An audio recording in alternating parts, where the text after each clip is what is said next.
अब गर्मी के भनौँ यार म त हिजो कहाँ थिएँ म कहाँ थिएँ आज कहाँ छु बस यस्तै हो अब फाइनल्ली हामी दुइटै भाइ भाइ भनौँ साथी सरहरू होइन दुइटै सर अब सरको छोरीको बिहेमा गएको थियौँ रूपस होटलमा अहिले रिटर्न हुँदैछौँ अब स्कुलतिर नाम पनि भन्नुहोस् नत्र मेरो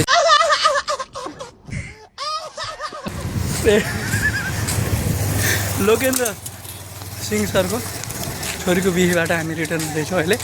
जे होस् यो गर्मी यत्रो लागिरहेको छ नि धनगढीमा अब के भन्नु होइन होइन सर कस्तो लाग्यो तर खाना कस्तो थियो सर एकदम मिठो बवाल थियो होइन जे होस् रमाइलो लाग्यो होइन ठिक छ बिहेको लागि त एकदम खतरा थियो यार सिस्टमभित्र होइन त्यहाँ काम गर्न आएका व्यक्तिहरू कस्तो लाग्यो तिमीहरूलाई ठिक लाग्यो ठिक लाग्यो नि तिनीहरूले अब तिनीहरूको लागि प्र्याक्टिकल जस्तो पनि तिनीहरू ठिकै थियो होइन विद्यार्थीहरूलाई राखिएको थियो अब होटलबाट होला कुनै म्यानेजमेन्ट पढ्ने होला नि तिनीहरूले होटल म्यानेजमेन्ट पढ्नेहरूको राखेको थियो एकदमै राम्रो अब गर्मी के भनौँ यार म त यी हात हेर्नु न पुरा छाला निस्किसकेको छ म त गर्मीले होला होइन गर्मी हो गर्मी यार यी त्यसको अगाडि पुगिसकेको छ देख्नु त्यही खुस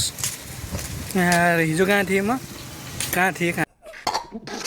आज कहाँ छु बस यस्तै हो युट्युबमा हेर्दै गर्नु होला सेयर सब्सक्राइब कमेन्ट पनि गर्नु होला ओके थ्याङ्क यू